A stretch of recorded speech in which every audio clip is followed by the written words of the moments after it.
So let's see here. The last thing I'll say, and this is almost too loaded of a topic just to bring up, because it's just such a moving target. But the transfer portal news, to this point, the portal opened on Sunday.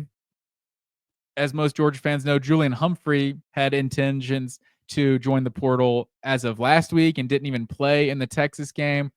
I wonder if he's regretting that, or, maybe it's addition by subtraction. Maybe if a guy is checked out mentally on the team, maybe you just cut ties where it is. But I thought Malachi Starks' quote was kind of, damning early in the week, of just kind of questioning the timing, because you don't hear guys call out teammates like that. Usually people understand that guys are making business decisions, business decisions for themselves and all that type of thing. I think the week of the SEC championship, that's just a bad look. So Julian Humphrey, he's in the portal. Michael Jackson, the USC transfer. I mean, we really never really got to see that guy do anything, make any real contribution to Georgia's receiver group, and especially with a receiver group that's had the struggles it has. Maybe that says something, that this guy, wasn't really able to crack the rotation. Jamal Jarrett is another guy that's entered the transfer portal. That one's a little disappointing with Georgia's depth on the defensive line. Like, that's a guy who's a really highly ranked recruit as a true freshman.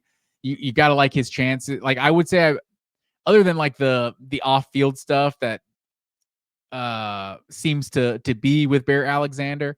Like Bear Alexander, I would say I was much more disappointed to hear as a transfer after his freshman year, because that guy actually made somewhat of an impact. And so he looked like, not saying he's a Jalen Carter or anything, but he had kind of falling in those lines of Georgia stud defensive linemen that play a little bit as a defensive lineman, kind of maybe emerge as a sophomore and then are ready for the NFL as juniors. Like, Bear Alexander appeared to be on that road, and he transferred to USC, and now after 2 years at USC, he's now in the transfer portal. I think he went to 4 different high schools. Now he's going to be at a 3rd different college. So I think it's probably a red flag with what Georgia. I was talking about this on the SEC show actually about an hour ago. I think it's probably a red flag if you see the proof of concept of what Georgia had on the defensive line in 2020, 2021, 2022, and you think, let me go to USC to go play for Lincoln Riley. Yeah, that's a team that produces defensive linemen and NFL first-round picks on the defensive side of the ball. Good luck with that, sir.